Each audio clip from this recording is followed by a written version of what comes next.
On accueille Alexandre Delval, géopolitologue, spécialiste des questions d'immigration. Merci beaucoup d'être avec nous ce matin sur le plateau de la matinale de CNews. Je rappelais le titre de votre livre. La une va apparaître à l'écran.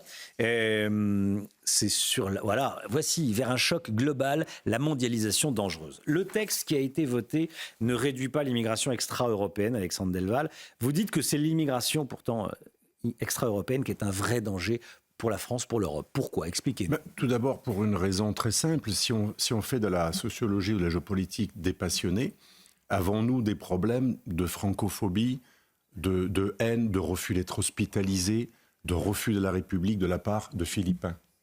Réponse non. De Portugais? Réponse non. De Noirs africains chrétiens? Non. De population latino-américaine, il peut y avoir des problèmes de délinquance, de narcos, je suis souvent en Espagne, en Italie, il y a parfois des problèmes de délinquance localisée, ou même avons-nous des problèmes de francophobie, d'islamisme radical, de viols répétés massifs de la part de populations d'Asie du Sud-Est? Non. Donc ça prouve qu'il y a un problème qu'il faut regarder en face. Ce n'est pas de la stigmatisation, de l'essentialisme. Quand on fait venir des populations massivement de pays qui ont des mœurs extrêmement différentes, rapport à la femme, rapport aux chrétiens, aux juifs, c'est le cas des pays musulmans. Le juif est méprisé dans les pays musulmans. Comme le dit Kamel Daoud, on apprend l'antisémitisme à l'école, on apprend l'infériorité de la femme, on apprend le fait qu'on a même le droit de la corriger. C'est ce que dit Kardawi. L'un des hommes qui a instauré les frères musulmans en Europe, c'est une sommité dont le livre est en vente libre, apprend pour mademoiselle, si vous ne le saviez pas, il vous explique dans quelle partie du corps on doit vous frapper. C'est un livre que je n'ai pas réussi à faire interdire en le demandant à 2 ministres de l'Intérieur depuis un certain nombre d'années. On a en vente libre en France une véritable bombe à retardement de gens qui en plus encadrent nos musulmans, nos compatriotes, à qui on pourrait offrir Voltaire. Non, on leur offre des barbus, le Miligulush, les frères musulmans, les salafistes, l'association Tabligh, et tenez-vous bien, c'est pas connu, les talibans. Vous savez que les talibans, leur vrai nom, c'est Déoband. Le groupe Déoband, une école juridique extrêmement radicale, elle a pignon sur rue en Europe. Le Miligulush, le livre de chevet du Miligulush, cette organisation dont on a beaucoup parlé, elle explique que les juifs sont à l'origine des maux de tous les musulmans et de toute l'humanité. Les frères musulmans ont des textes qui incitent au djihadisme. Tout cela est permis. Donc le problème de l'immigration, c'est pas qu'elle est mauvaise en soi, elle est ni bonne ou mauvaise, c'est qu'on a confié nos immigrés musulmans à des barbus radicaux, liés parfois à des États subversifs qui ne sont pas des vrais amis, comme le Qatar, qui accueille tout le bureau politique du Hamas. Et ces gens-là sont en train de bourrer le crâne, de laver le cerveau à des gens à qui ils demandent de ne pas s'intégrer. Erdogan avait dit un jour, l'intégration, c'est un crime contre l'humanité.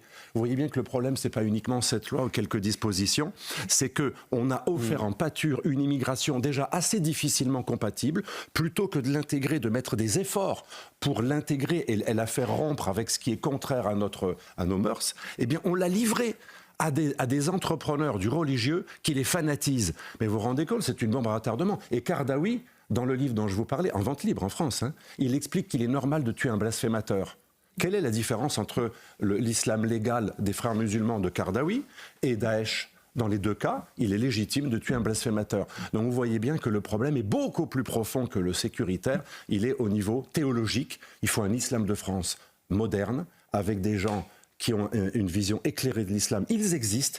Mais moi, j'accuse nos dirigeants depuis 40 ans d'avoir privilégié l'islam radical. Et on peut donner des exemples sur les mosquées en France, sur plusieurs milliers de mosquées. 800 au moins, que j'ai répertoriés, sont liés aux frères musulmans, aux salafistes, aux Miligulush, à l'islam consulaire turc, et à des pays qui détestent nos valeurs et qui entraînent sur notre sol, parfois avec l'argent des municipalités et des associations en 1901, on enseigne la haine de la France. La francophobie qui frappe chaque semaine en France, elle est liée à un enseignement de la haine, de même que l'anti-judaïsme islamique qui progresse en France. Sur l'accord France-Algérie, je voulais vous entendre également. Oui. 1968, il est toujours en vigueur. C'est une aberration. Il fait que le texte qu'on a voté hier soir ne s'applique pas pour les Algériens. Absolument. Pour les Algériens. Il facilite l'immigration des Algériens vers la France. Il faudrait l'abolir pour vous ? Et bien sûr, c'est une aberration. En plus, il était lié au retour des pieds noirs, à la libre circulation. C'était par rapport... 68.